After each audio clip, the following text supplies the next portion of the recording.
Hi, this is Alan Gassman, and on behalf of myself and Brandon Ketron, we are giving you this presentation, Dentists Are Different. It's a very important presentation for professionals who represent dentists, especially with respect to your decision as to whether you're going to dive in and learn what there is to know about representing dentists, or whether you're going to refer that out or get help from someone who knows the area. I have been doing work for dentists for about 35 years now. They are a delight to work with. They are a wonderful market for a legal or accounting practice, but they do have different characteristics and different planning aspects that we're going to talk about today. Please feel free to send any questions to gassman@gassmanpa.com or brandon@gassmanpa.com. We're also going to talk about Section 199A, so it's going to be a lot of fun. Hold on to your hat. By the way, our 199A and 1202 handbook is still for sale on the Limeberg network. You've got the purchase information here. If you do purchase it and you have any questions, comments, or suggestions on 199A, please just give us a shout. We're always looking for ways to improve this. Now, the first page here on page 2 simply points out that representing dentists is a lot different than representing doctors. And you may represent physicians and understand medical law to some extent, but that doesn't mean that you're ready to help dentists. And let's talk a little bit about dentists as clients. First of all, they are very, very bright, and they had a lot of years of schooling. They are very meticulous with details as compared to most other groups.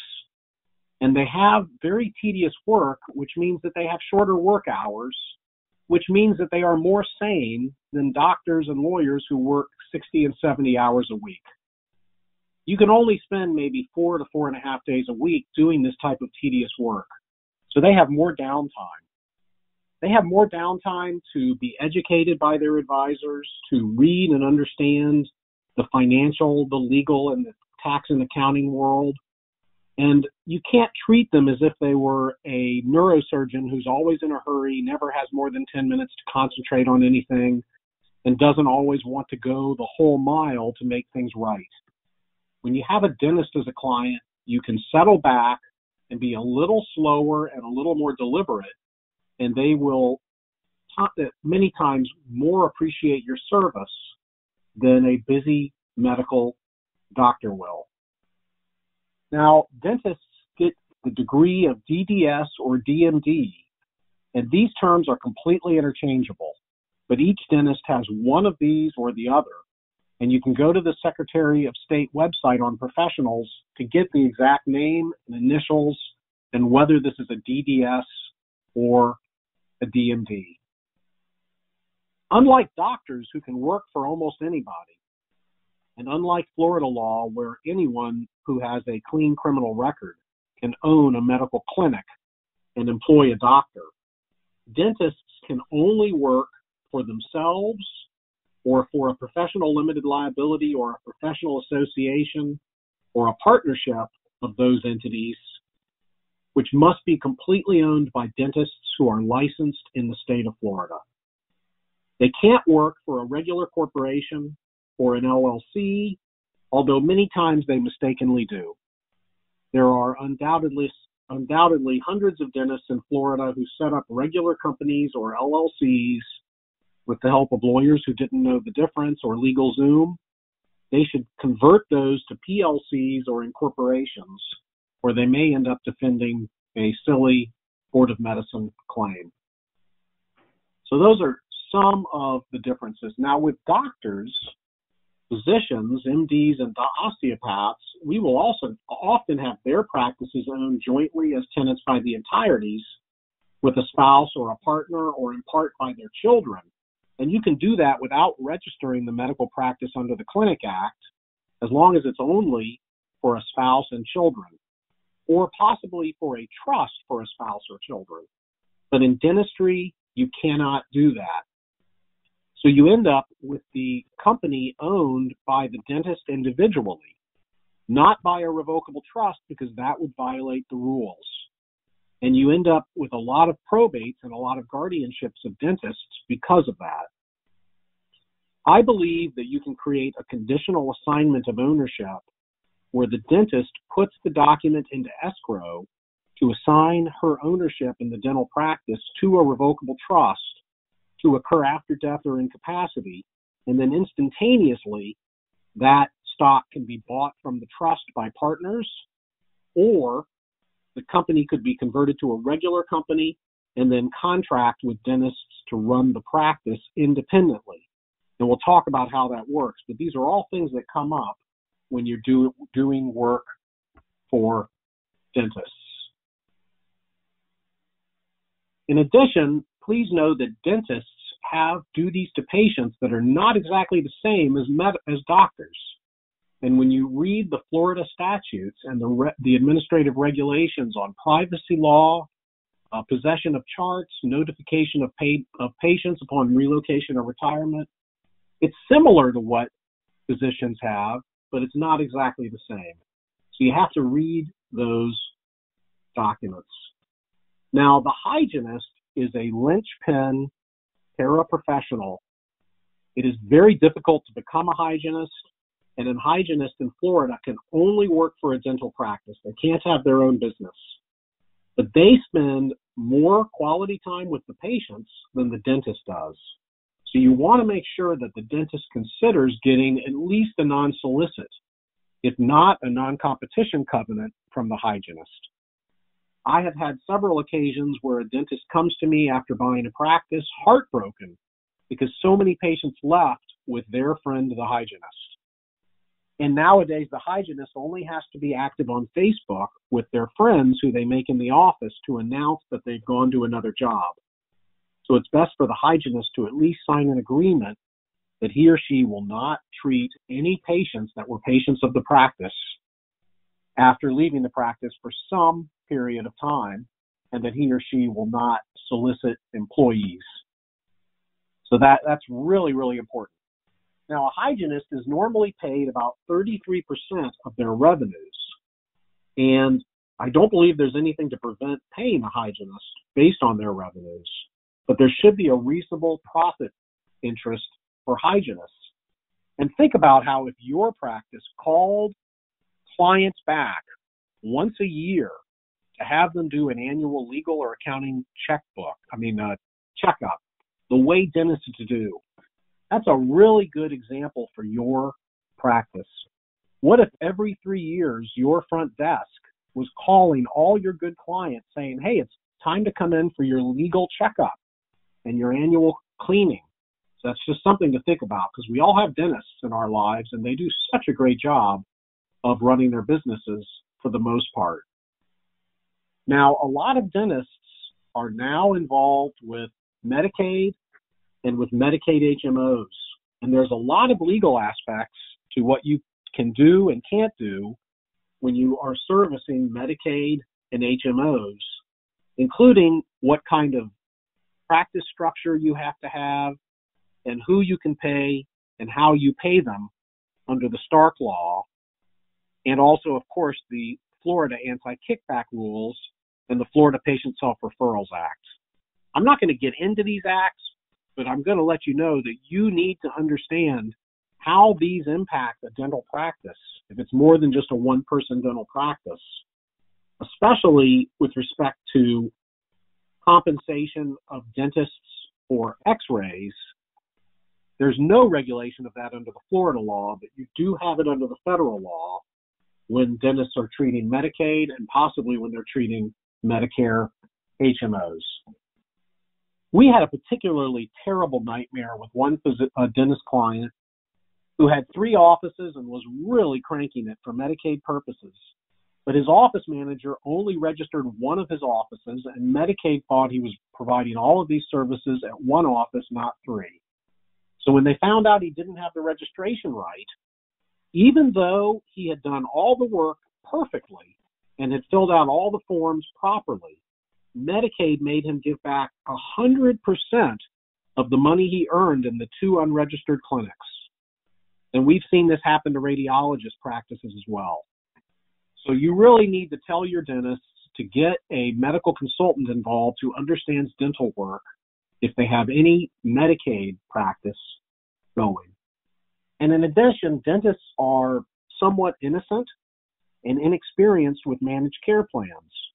5 years ago, most dentists had very little income coming in from managed care plans. Now, because of the HMOs offering dental services, there's more and more. Now, here's the different kinds of dentists. There's the general dentist, and more general dentists are getting into cosmetic dentistry. They're getting into orthodontics. They're getting into breathing, using certain molds as an alternate to CPAP machines. There's a lot of things today that a general dentist would not have dreamed of doing 10 years ago because of technology and educational systems. And while the reported average income of a dentist is between $130,000 and $150,000 a year, we have dentists who make easily 3 to 5 times that amount just because they work fast and smart and they do cosmetic and other procedures that make them more money. An oral surgeon will average $275,000 a year, but we have them in the $700,000 to $1.2 million per year range when they are really cranking. An oral surgeon may have an interest in an ambulatory surgical center and is operating on patients under anesthesia and has similar liability risks to any sort of surgeon. So there's more of a concern for creditor protection with an oral surgeon. Periodontists treat gum disease. They will typically make $30,000 to $40,000 a year more than a dentist, and it's a good reason that you want to floss every day besides your heart health, so you won't have to see a periodontist someday. Those are the different types of dentists. Now, dentists can have referral relationships, and it's very common for an orthodontist to come in once a week or 2 days a week to a dentist practice to do the orthodontics for that practice, and then they share the income. And of course, if that has anything to do with Medicare money, you want to make sure that it complies with the Stark Law, and it may violate that law. Dentists are subject to the Patient Brokering Act. They cannot receive any remuneration directly or indirectly for referral. They should not refer services or their patients to anything that they have a medical ownership interest in, and that can include the lab work. The lab work, and I guess I'll get to the lab work later as far as a slide is concerned, but as you know, a big part of the dental practice is the lab work. The dentist measures the size that they need for a crown or a particular other apparatus. They order it from the lab. They have a duty to disclose a markup, so they usually don't mark up the lab work. The practice may have its own lab, but that's usually not economical. But the dentist cannot refer to a lab that he or she has an ownership interest in unless certain exceptions are met under the Florida Patient Self-Referral Act or the Patient Brokering Act, which needs to be carefully considered and may not actually work. There is on page 20 a 75% test that can apply when federal money is concerned and a dentist is going to bring in a specialist orthodontist or someone else. That's where you're going to want a health law specialist to help out. Talk about the lab services here. On page 24, there is an exception where non-referring investors own at least 50% of the dental lab, and the dentist invested for reasons other than having the ability to refer. So that's possible, but it's safest if a dentist wants to be entrepreneurial and set up a dental lab, it's safest for that dentist not to order work from that dentist lab. Just get other dentists to order work, but don't do that on any sort of reciprocal arrangement. Another thing really nice about dentists that sets them apart from doctors is that there are really 1,000 or more good dentist practice management consultants, and most dentists who are smart have or continue to use a dental practice consultant. And this will help the dentist get their staffing exactly right, get their marketing exactly right, get their practice flow exactly right, properly hire, and you'll find that the dentists are careful and very respectful of the property managers. In addition, there are many brokers who buy and sell dental practices. And quite often they are retired dentists or they are brokers who do nothing but dental practice brokerage work. And there is a really good market for dental practice buy and selling, which we're going to discuss. And quite often these brokers draft the actual sale agreement, the bill of sale, the security agreement, the UCC one, and that is clearly, in my opinion, the unauthorized practice of law, and may result in loss of enforceability of an illegal contract. So you want to become active, and if you're going to use a broker's contract, you as the lawyer on one side of the other, or possibly at your own peril representing the buyer and the seller, need to read every word of that contract, make significant changes as needed, and show that you are not just enabling a broker to engage in the unauthorized practice of law. That's not a pretty place to be when there's a jury trial and dentists are suing each other over the terms of a contract that you were involved with, and one of the dentists is asserting that the contract isn't even applicable because it was illegally performed because you helped someone engage in the unauthorized practice of law. Just don't go there if you can avoid it. We're going to talk later with Brandon about the 199A rules, which apply to dentistry and which need to be taken into consideration. When you buy or sell a practice or you employ a dentist, please keep in mind that the work they do in somebody's mouth has an implied warranty that it's good and that it's going to last a certain period of time. We've had many dentists work for practices or leave practices and then find that a lot of the work was faulty. You don't necessarily know this when the patient walks out with a clean smile. You may not know this until 6, 9, 12 months after the dentist leaves the practice. Or if you buy a practice and the dentist selling wasn't feeling well, there may be a lot of warranty work. And that needs to be taken into consideration anytime you buy a practice or you sell a practice. We strongly recommend that a dentist considering buying a practice go to work there for a week, see the patients, see the employees, and see what the mouths look like, see what the dental charts look like. These are things that are not going to be valued by the appraiser, but will greatly influence the value of a practice. And a dentist who is confident about their practice should not have a problem having the buyer come in, sign a non-disclosure, non-competition agreement as to the patients that they see, and work for free for a week, because this is the biggest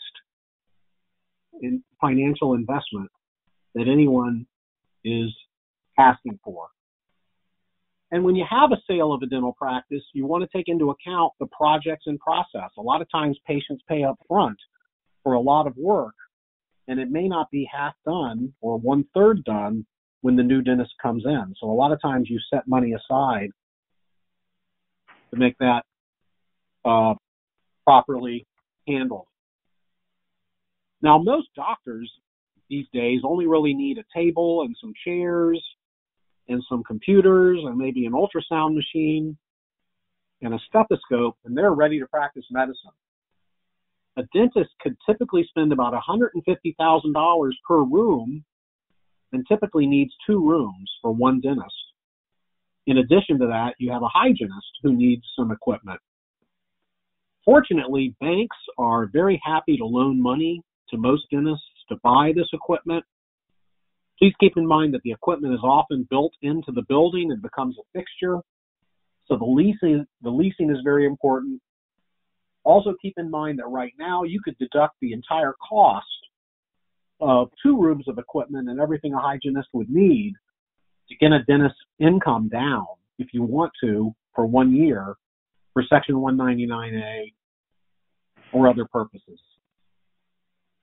Dentists need very carefully and appropriately built out space for their operatories, for their hygienist area, for their workrooms. A normal medical space is not going to work for them. It is very difficult sometimes to find a suitable dental office, and typically the lease length will be much higher if the landlord has had to put in the improvements. So you really have to carefully negotiate a lease for a dentist. The good news is the dentist will read that lease along with you and give you pointers and information to help you make sure that it is a proper situation for the dentist. And dentists do like to own their buildings like any other professional. The building can be a very good investment. The rule of thumb is that employed dentists may earn 30 to 35% of the revenues of that dentist. Overhead may be 50%, so you may have a 20 to 15% profit margin for each employed dentist. And then those employed dentists can buy out the owner when the owner retires. There's typically a non-compete and a buy-in and buy-out situation. You would typically think that you would allocate as much as possible to goodwill because the older dentist selling out would like to pay the 20% capital gains tax as opposed to a 37% tax that might apply if the senior physician works and gets paid more or has to have more depreciation recapture on building. But if you look at this, if you pay $100,000 for goodwill, the new dentist has to earn $137,000. $37,000 goes to taxes. They've got $100,000 left. They pay $100,000 to the new dentist, who pays $20,000 in taxes. The government ends up with $57,000.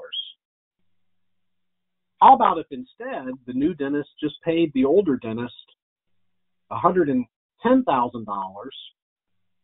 as compensation for staying with the practice? Then the owning dentist pays the taxes on that and ends up with $80,000, and it only costs the buying dentist $110,000.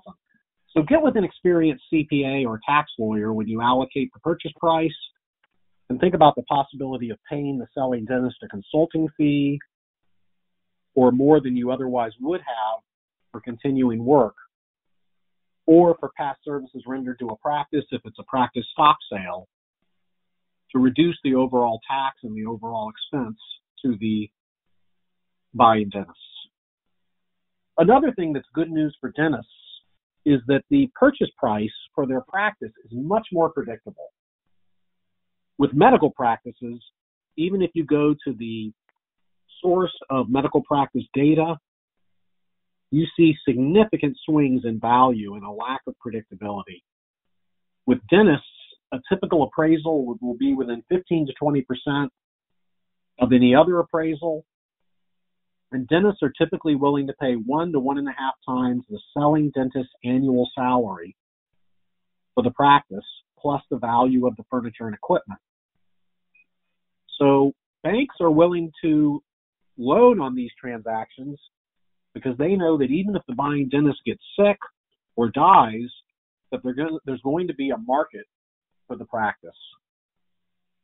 So that if the dentist makes $400,000 a year, they may be able to sell the practice for $400,000 to $600,000 and have capital gains tax and be one step closer to retirement. So typically, a dentist understands the time value of money and also understands how much they need to retire. They are usually pretty good savers, so their net income will go up faster than a comparable average medical doctor or osteopath. And one of the dentist's alternatives is to sell to a practice management company. Now, the practice management company can't own a dentistry practice, but the Florida Board of Dentistry has been very lax on this, in my opinion. And they do allow an arm's-length management company to buy out the goodwill of the practice for the right to manage the practice, and then the management company has a straw man come in who is a licensed dentist who never actually practices at the office, but the licensed dentist sets up a new PA, and the PA pays the management company all of its profits, and the management company gets all of the profits while the PA employs the dentists and the hygienists and the personnel who do the dental work. And a management company may buy a stream of income. So if the dentist is making $400 a year and agrees to work for $300 a year, then the management company buys the goodwill, and they would pay 6 or 7 times the $100 a year that the doctor's giving up. So it might be a $600,000 check. and then the doctor has to agree to continue to work there at the lower salary, normally for at least 5 years. And the dental practice management company has several dental practices in the same region, and they can bring in dental oral surgeons, they can bring in orthodontics, they can bring in more advanced testing, they can bring in more advanced marketing, and actually make good money buying 6 or 7 or 8 dental practices in one area and then selling them 5 or 6 years later. And that's what Wall Street is doing.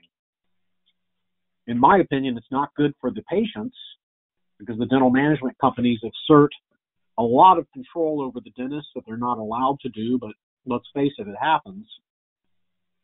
For a young dentist, this is often a mistake because of the non-compete and the lower compensation, but for an older dentist, this is usually a good thing if it's properly structured and they want to retire just for another 5 years and get things going while the going is right.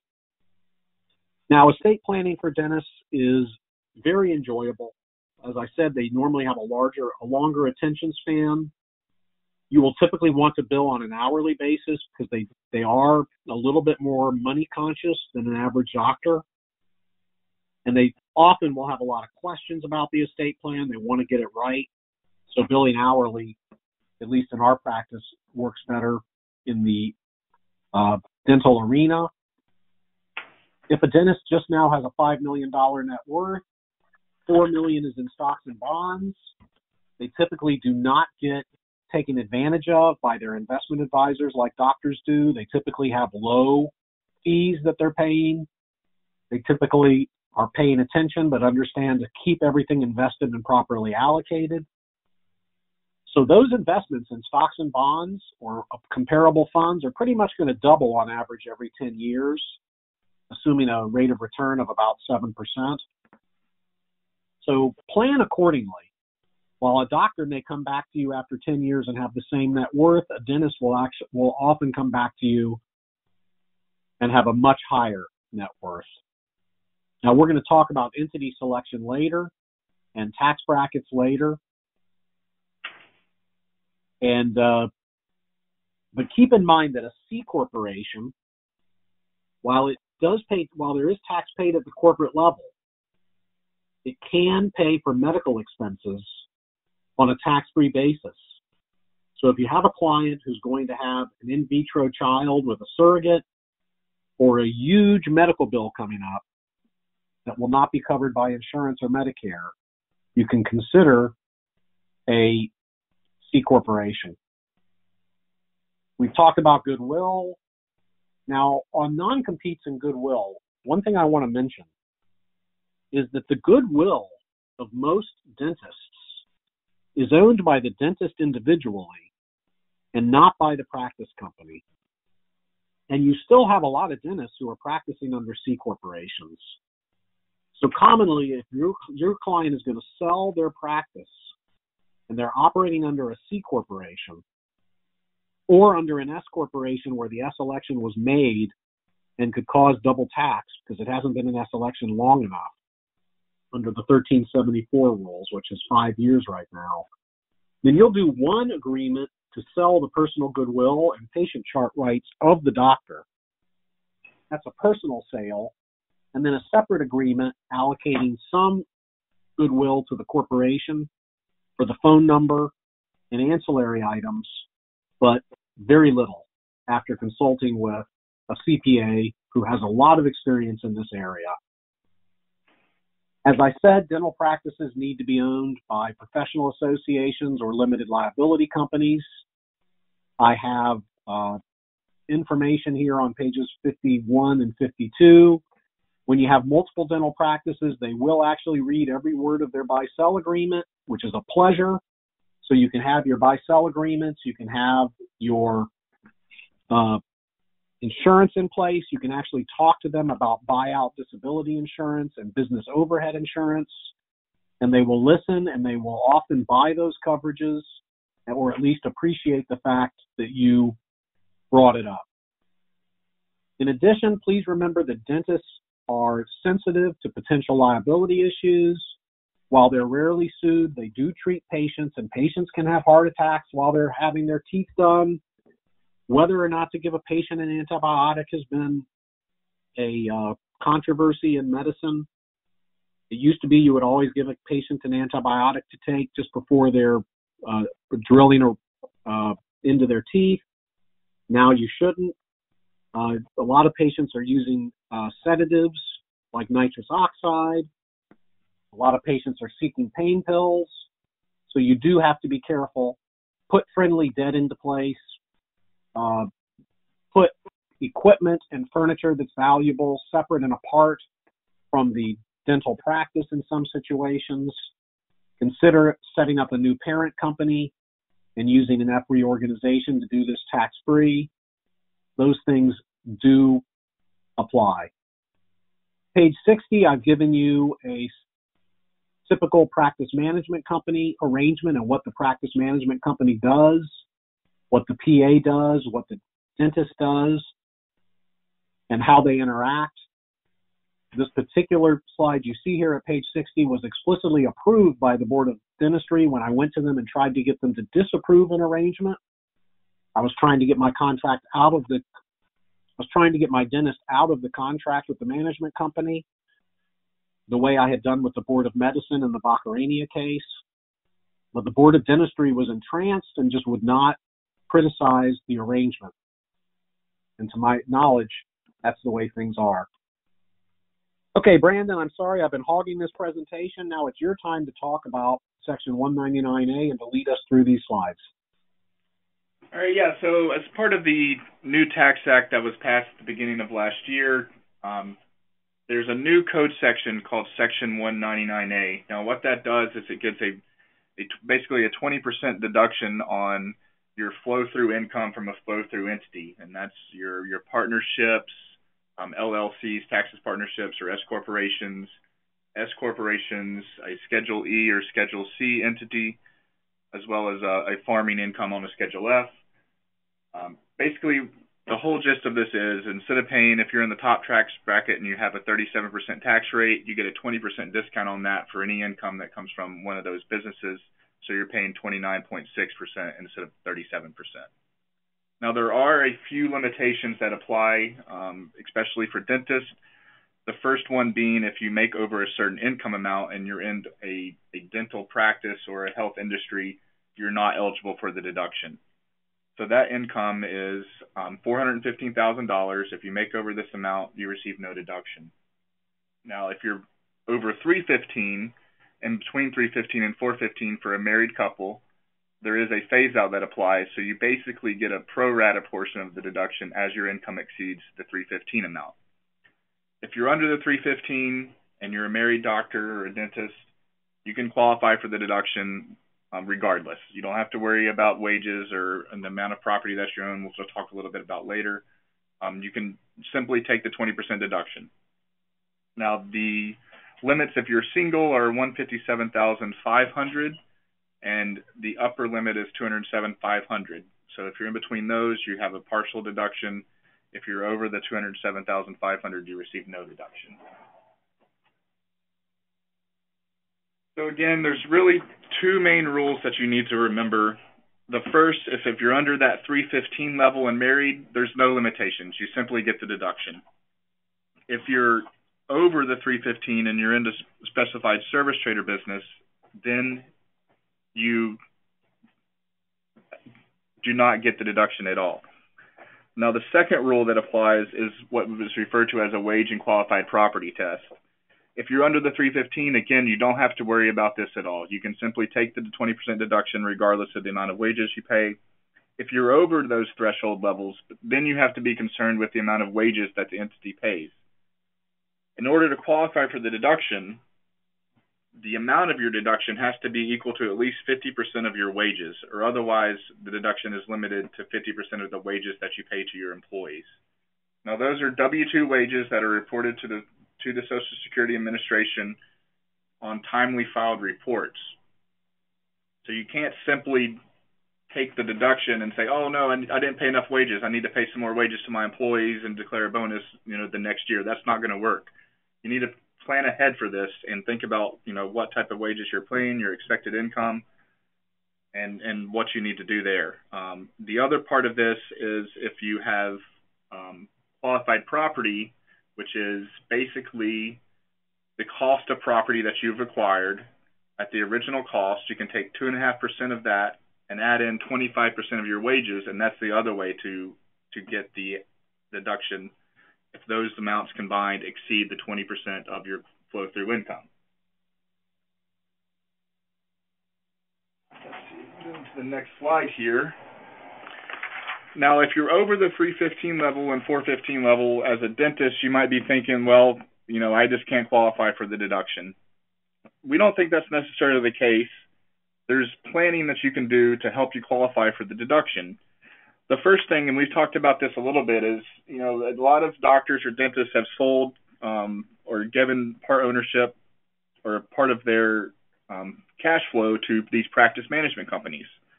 This is something that you could set up yourself.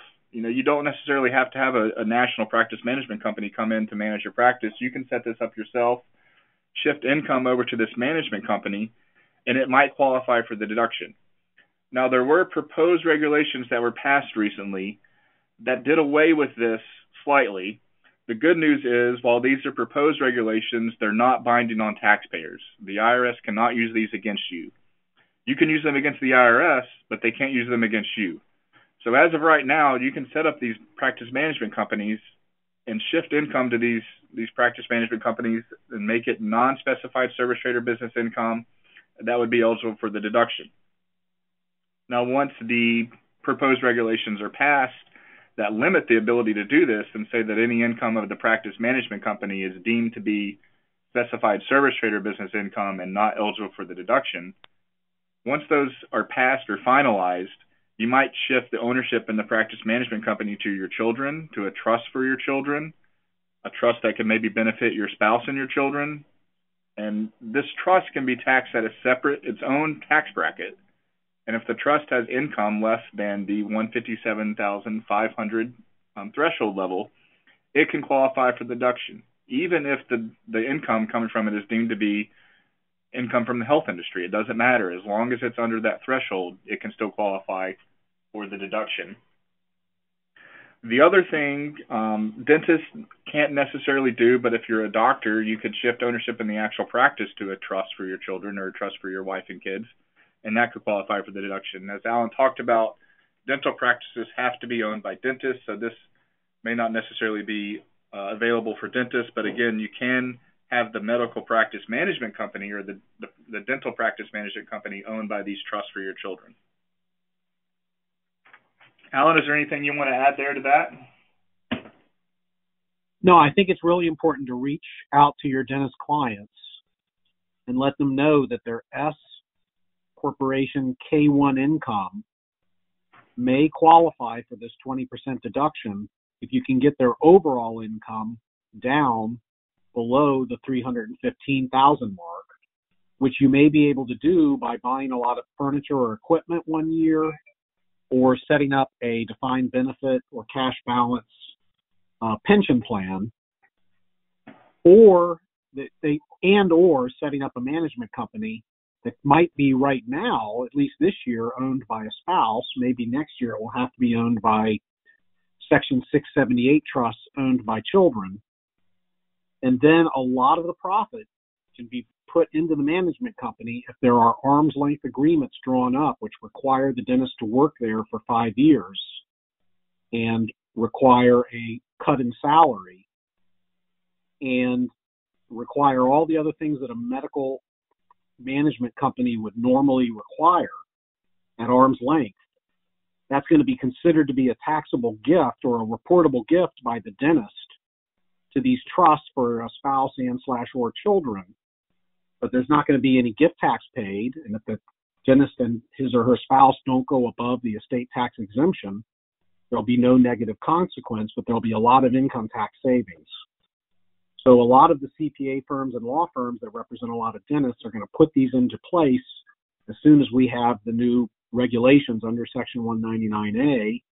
And because dentists are well served by their professionals in general and also pay attention, they're going to be expecting you to give them the 199A analysis. At page 64, we have the different choices of entities that you can share with your dental clients, making sure they understand that they need to be a professional association or a professional limited liability company or a professional partnership. A lot of dentists are still in C corporations because nobody told them they ought to be in S corporations instead. And of course, you've got the issue of their building in there also. So you want to make sure you at least address that. And you can use these slides to educate your dental clients, especially page 66, where you talk about, from a planning standpoint, money going into the pension is often the very best way for money to go. It's tax deductible, it's creditor protected, and it gets the income down. Make your children work. Don't let them be remoras completely the rest of their lives. Teach them to work at an early age. Put them on the payroll. Help them make at least $5,500 a year that they can put into Roth IRAs. Then the wages paid to the doctor are subject to employment taxes, but typically they need to be about $270,000 in order to qualify for the best pension arrangement. Then dividends are not subject to employment taxes from an S corporation and may qualify for the 199A deduction. You may want to put the spouse on the payroll, make the spouse feel better about him or herself, and also that may allow a pension contribution for the spouse. We always ask a pension actuary or a CPA to run the calculations on whether the employment taxes on the payroll to the dentist spouse is made up for by the pension contribution that can be made. How much rent to be paid? Oftentimes under Florida law, we don't believe you have to pay any rent when you have identical parties who own the practice and the landlord, as long as there's no disguised rent going on, because rent is subject to the 6.8% sales tax. It was 7% until this year, with the Florida legislature reduced it to 6.8%. So one question is, should you raise the rent? Because the rent on the building may qualify for the 199A deduction, but the dental practice itself may not, at least until the new regulations come out. I think you can consider a non-triple net lease to your dental office to be an active business. But if you raise your rent, you're going to have to pay more sales tax. So Brandon and I ran the numbers, and we think you only save in taxes about 3% of the increased rent after you take into account the sales tax and assuming that you get the 199A deduction on the rent income. But Brandon, do you want to review how rental arrangements would be seen under the 199A proposed regulations? Sure. So under the proposed regulations, the regulations basically say that if you have common ownership between entities, one entity being a dental practice and the other entity owning the office, the dental practice building, and those are 50% or more commonly owned, which includes attribution rules, which is considers ownership by your spouse, by your children, by trust for your spouse and children, and any other relative, grandparents, brothers, sisters.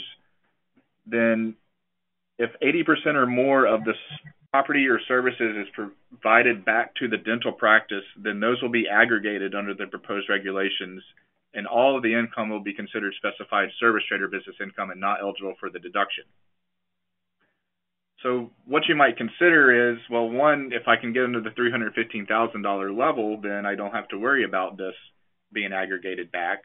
Maybe the dental practice building is partly owned by a trust for my spouse or kids that's in a separate bracket that can remain under the $157,500 level and qualify for the deduction. Or maybe you not satisfy the 50% test by having multiple dental practices, maybe share ownership, 33% each in each of their office buildings. That would not satisfy the 50% common ownership test, and therefore the income will not be aggregated back with the dental practice. The other thing that the proposed regulations talk about is that rental income must be considered an active trade or business. and they define that under Code Section 162, and there's a bunch of case law out there on Code Section 162 that said a triple net lease is not considered to be an active business. So you have to do something more than just simply collect rent. You have to have some sort of management of the building. Maybe you're responsible for a little bit of maintenance, or you have a bunch of buildings that you're actively, constantly buying new buildings and trading and looking for new properties, and you're active and you're participating in actually acquiring these properties. That might be considered an active trader business. But if you're just simply a triple net lease, not exactly clear that you'll qualify for the deduction. Now, the proposed regulations did provide that if you have common ownership with an entity and you rent to that entity or back to the practice, then that's going to be automatically deemed a active arrangement and you'll qualify for the deduction. The exception being if the entity that you're renting back to is one of the specified service trader businesses, then it's going to be aggregated with that entity and not eligible for the deduction. So if you're not a dentist, maybe if you're an engineer and you own your building, then it doesn't matter whether you're active or not. You can qualify for the deduction regardless. But if you're a dentist, sorry, you don't qualify because it's going to be aggregated back unless you can get around those rules that I talked about earlier. Okay, so I think everybody needs to realize that the proposed regulations cannot be used against taxpayers, but can be used against the IRS. So, yeah, thanks, Brandon, for pointing out that we do have the trader business deduction. I mean, the question as to whether a triple net lease will qualify. Right now, a triple net lease may qualify because the regulations have not been issued. But if you do have a dentist with a high income from a rental arrangement with the dental practice, you can go ahead and raise the rent, and you can go ahead and make it an active lease versus a passive lease by making the landlord in charge of things like janitorial and maintenance and landscaping. And then you may give part of that building, after the regulations come out, you may give part of that building to trust for the children. But it's certainly worth talking about now. Okay, page 67, do confer with a good actuary. If the dentist only has a 401k plan and has been told that that's the best the dentist can do, typically we're seeing that cross-tested plans can allow for a much higher contribution. Even a 40-year-old, while the top defined contribution would be $55,000 under a 401k plan, you see a possible contribution of $87,000 for a defined benefit plan. For a 50-year-old, that's $148,000. For a 60-year-old, that's $254,000. And the staff cost will not be considerably more than what they would be for a 401k plan if you have a cross-tested plan. So we do have the employee census form here at page 69 that can be filled out. If you want to send that to your lawyer, CPA, or to us if we are your lawyer, we'll be glad to have an actuary look at that at no charge and let you know what can be done for the practice. Page 71, besides your dental clients, you have a lot of other clients who are in these specified trader businesses under 199A. And on the right-hand side, both the 199A limitations on the left plus the items on the right are what you cannot put under a Section 1202 company. And I'll just mention briefly that under Internal Revenue Code Section 1202, an active business that receives income from management, marketing, factoring, billing for a dental practice can be a legitimate 1202 company as long as the profits are invested in one or more businesses, not passive, but businesses. So, for example, your management company, which will be at approximately the 24.7% bracket after you take into account the Florida and federal tax rates of 21% and 5.5% and the deductibility of the 5.5% payment. So your management company might receive $200,000 of income for managing and then have a net income of $200,000 after all expenses, invest the $200,000 in convenience stores or billboards or other fairly safe but operational businesses. And then, if you have that for more than 5 years, your client can sell the ownership to an arm's length party at zero capital gains rate. So 1202 companies are also worth considering, and they are mentioned extensively in our book. And we also talk about writing off cars here, like your Cadillac Escalade, your big Hummer, your Porsche Cayenne, and the other large vehicles that allow for a one-half write-off in the year of acquisition. I'm humored by the fact that Congress elected to only allow large write-offs for big gas guzzlers and not fuel-efficient cars, but I guess that's what was needed to keep the lobbyists in place. Please do keep in mind that Section 199A became effective January 1, 2018, and a lot of advisors will probably be criticized if they don't get off the bench. We talk about the rent here at page 74 and whether it's a trade or business. Our Thursday report from yesterday had an extensive write-up on how to figure out whether a rental activity is a trade or business. If you don't get the Thursday report, please send us an email and we'll be glad to send it to you.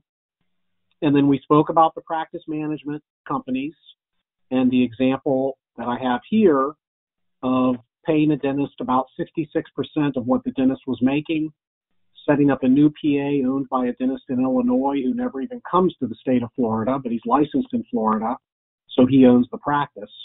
He's paid $1,000 a year. All of the profits go to the management company, and the management company does what it's going to do. You do have the 1999 Board of Medicine case of N. Ray Baccarania, which said that that was not permitted when a big part of the arrangement was to bring volume into the medical practice.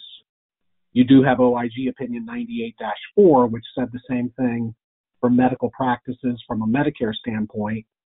So if your dental practice client is selling or did sell to a dental practice management company and there's Medicaid money involved, there may be a concern. We do reiterate here my 2001 visit to the Board of Dentistry, where I was told that these types of arrangements are strictly fine for a dental arrangement. And then we have the examples here that you can read later at pages 82 and 83 about how you can use this management company loophole to save a lot of tax money for your high-income dentists. Brandon, anything you might add to what I've just said or anything that we've said today? I think we've done a good job, at least by ending on time for a change. Yeah, I think that covers it. And if you have any questions, feel free to reach out to us. We'll respond via email, and our emails are agassman@gassmanpa.com. My email is brandon@gassmanpa.com. We welcome any questions. We'll be happy to answer anything that you might have and try to get back to you in a reasonable amount of time. So thanks for listening, and may the rest of your day be billable.